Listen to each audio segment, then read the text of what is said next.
We all remember John Schneider from his role as Bo Duke in the Dukes of Hazzard. Well, now he's out with not one, but two movies just in time for the holidays. Wow. Ladies and gentlemen, John Schneider! Welcome back. Where are you? Oh, you look... Hey, thank you.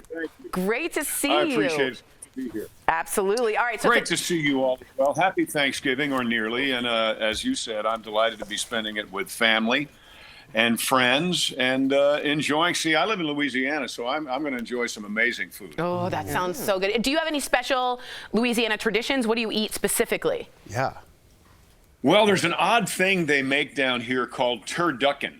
Yeah. Which is a turkey stuffed with a duck, stuffed with a chicken. Oh my God. Which must have been a heck of a wreck. I mean, if you think about it, they had to be going really fast. I've always wanted to try that. I like that. Yes, turduckens I've heard are good. I mean, feathers were flying. Feathers were everywhere.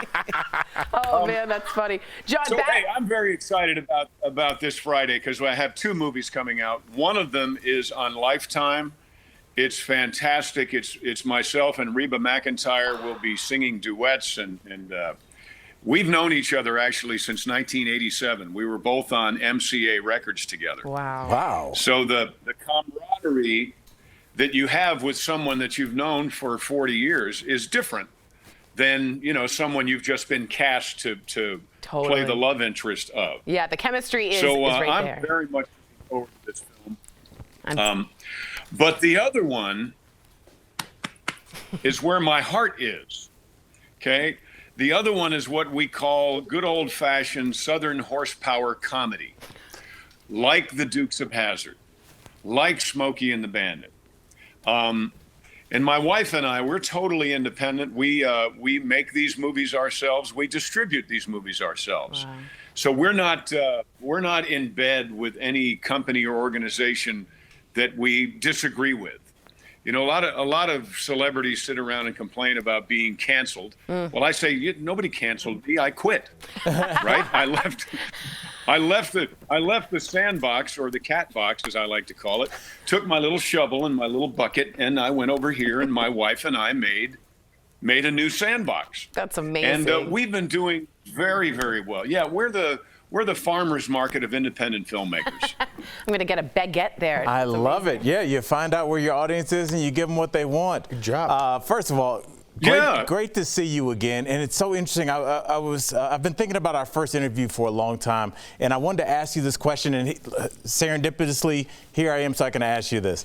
It was about, obviously, we're going to talk about the rebel flag, but I want to talk about myself first really quickly, because I think a lot of times when this conversation comes up, it seems adversarial, but I'm going to tell you where I'm coming from.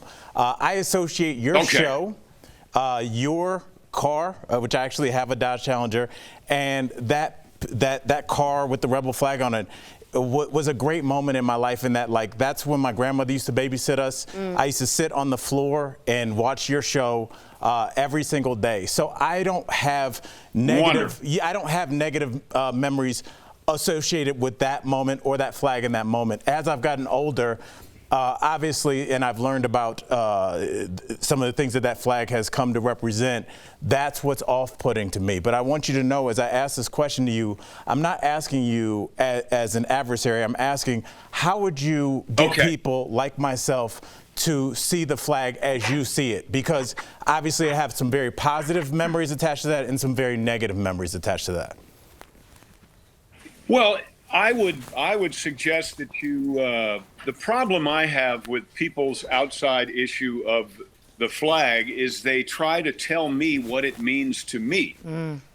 So, hey, folks, I've got people walking through my beautiful light here. I love it. So I love it. We're real here on DBL. We set it up, it took hours. When somebody tells me what it means to me, that bothers me.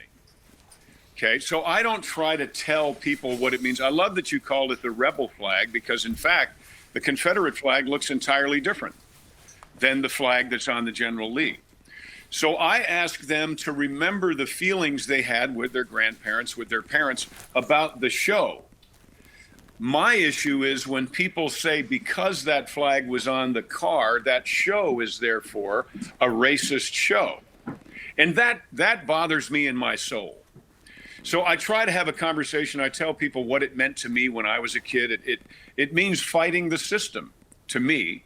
It means people of all races and all colors and all socioeconomic backgrounds gathering together against something that is oppressing them, regardless of who they are. That's what it means to me. But when somebody comes up and says, you're a racist because you support the Dukes of Hazzard and you were on it, I go, I think that falls into the category of, if I have to explain, you wouldn't understand. I appreciate it. Right? That's a very thoughtful answer. And I would never call you a racist. I would only tweet that at you. Most unifying shows. Well, quickly, the Dukes of Hazzard was one of the most unifying shows in the history of television, I believe. And I think you just proved a bit of that. The movies that we make now, our Poker Run movie and our Stand On It movie, again, it's unifying in the sense that whoever you are, you have fun. You like to laugh. You like to see the deputy sheriff car go in the swamp because the guy in the other car is just so good, such a good driver. So I urge folks to help support my wife and I in our dream and go to johnschneiderstudios.com. See the trailer. If anything in the trailer offends you, then by God and all that's holy, don't watch it. But if you like what you see, that was my timer saying you need to be telling me to go away. If you like what you see in the trailer, then please get a DVD or go to Cineflix, DOD, and stream it. Because like I said, we are the farmer's market of independent content, and we appreciate your support. Appreciate your candor. Thank you. Thank you so much for joining us. To catch John. You're so welcome. Absolutely. Happy Thanksgiving. Have a Happy wonderful Thanksgiving. Yes, and his new film, Poker Run. Thank you. Out this Friday. You can pre-order your DVD today at johnschneiderstudios.com and watch John's new Christmas movie, Christmas in Tune with Reba McEntire. Reba. Airing on Lifetime also this Friday. John, what a pleasure. We'll be right back. Thanks, John. Thank you, love. Thank you so much. Bye-bye, everybody. Bye.